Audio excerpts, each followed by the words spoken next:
Continuando aqui com a parte 2 desse vídeo, pessoal, eu parei aqui falando de Lavoisier, né, quando ele descobriu a lei da conservação das massas, ou lei de Lavoisier, que afirma que a massa total das substâncias que participam de uma reação química permanece constante ao longo de todo o processo. E esse termo calcinação, o que é que significa? É um termo genérico que abrange diversos tipos de reação química em que um material sólido é submetido ao calor para obtenção de um novo material. Calcinação tem a ver com queima, né, com combustão. Um tipo de combustível sólido é submetido ao calor, a queima para obtenção de qualquer substância que seja aquecida aí.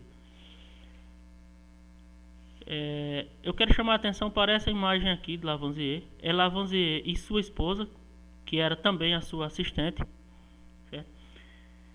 Chama a atenção aí que até a época de Lavoisier as mulheres não participavam muito ativamente da ciência, tinha um certo preconceito, mas Lavoisier incluiu sua mulher e ela ajudou bastante. Mary, qual é o nome dela? Marie, né, já que é francês. Marianne. Sua esposa, assistente Marianne, também era uma nobre química e ilustradora e participou ativamente dos experimentos de seu marido, auxiliando em conclusões científicas ao representá-las na forma de importantes ilustrações. Então, enquanto que Lavoisier era o cérebro da questão, ela era a parte artística, isto representava os experimentos.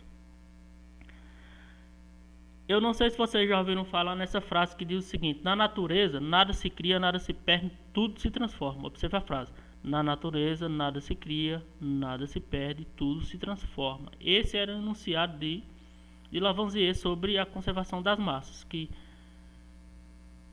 nada se criava na natureza, mas também nada se perdia. Tudo era transformado, ou seja, as reações químicas, né, em ciclos. As reações químicas é que transformam substâncias em outras. Depois eu quero que vocês procurem aí a biografia de Lavoisier, que ele foi até morto de forma estranha para os nossos costumes atuais, né? Mas para a época não, ele foi degolado.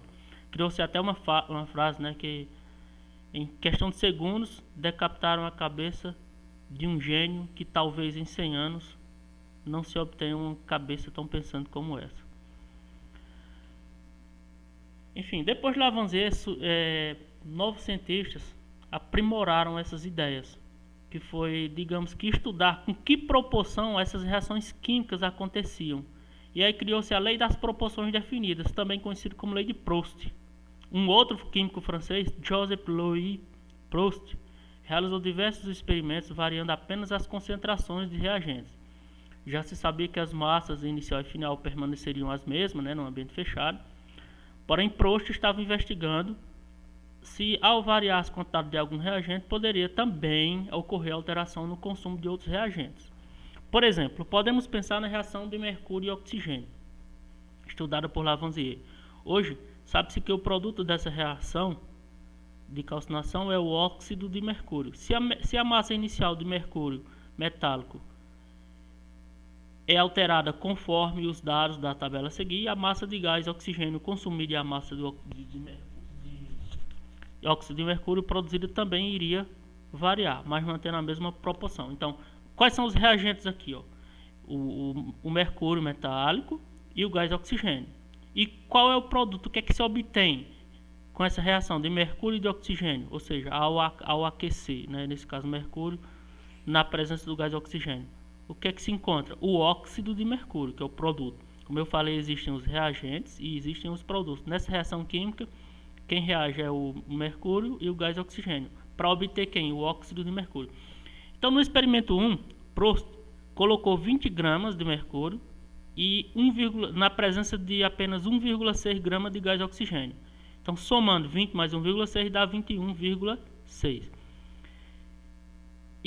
E a proporção entre os reagentes e os produtos era de 12,5 para cada 1 grama de 12,5 gramas de mercúrio para cada 1 grama de gás oxigênio, numa proporção de 12,5 para 1 para 13,5, que no caso seria aqui o óxido de mercúrio. O que é isso aqui? É a proporção.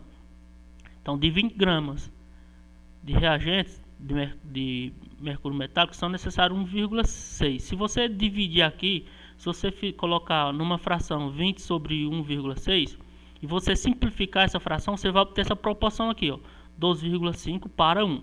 Vocês sabem aí em matemática o que é simplificar, né? Agora o que ele fez? No experimento 2 ele dobrou o mercúrio metálico como reagente. Então se era 20 passou a ser quanto? 40. Ele observou também que para poder obter o óxido de mercúrio era necessário dobrar também o gás oxigênio. Ó, se era 1,6 passou a ser o que? 3,2. No experimento 3 ele, digamos que se era 40 gramas de mercúrio, ele levou para 160 gramas de mercúrio metálico.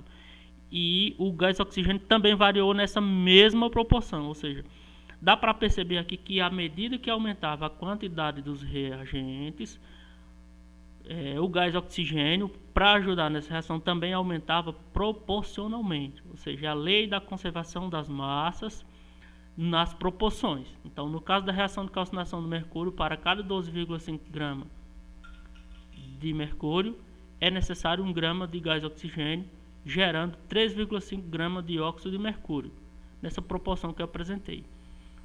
Com experimentos semelhantes a esse, partindo de diferentes tipos de reagente, Prost provou que a proporção em massa entre reagentes e produtos se mantém constante e definida para toda reação química. Ou seja, ao dobrar a massa de um reagente é necessário dobrar a massa do outro reagente, para que seja formado o dobro do produto. Essa conclusão deu origem à lei das proporções definidas, a lei de Prost, que vocês vão estudar também no ensino médio. A tarefa de vocês é apenas essa daqui, no de olho no tema. Apenas essa daqui. Quando a água é submetida a uma corrente elétrica, ocorre sua decomposição em gás hidrogênio e gás oxigênio. Ao realizar esse experimento, foram obtidos 2 gramas de gás hidrogênio e 16 gramas de gás oxigênio como produto de reação. Aplicando as leis de Prost e de Lavoisier, realize as atividades a seguir. Letra A. Calcule quantos gramas de água foram utilizados nessa reação. Letra B. Calcule quantos gramas de gás oxigênio seriam formados caso fossem reagidos inicialmente 72 gramas de água. Demonstre a partir das proporções em massa. Até a próxima aula. Fiquem com Deus e me enviem essa atividade somente na próxima aula.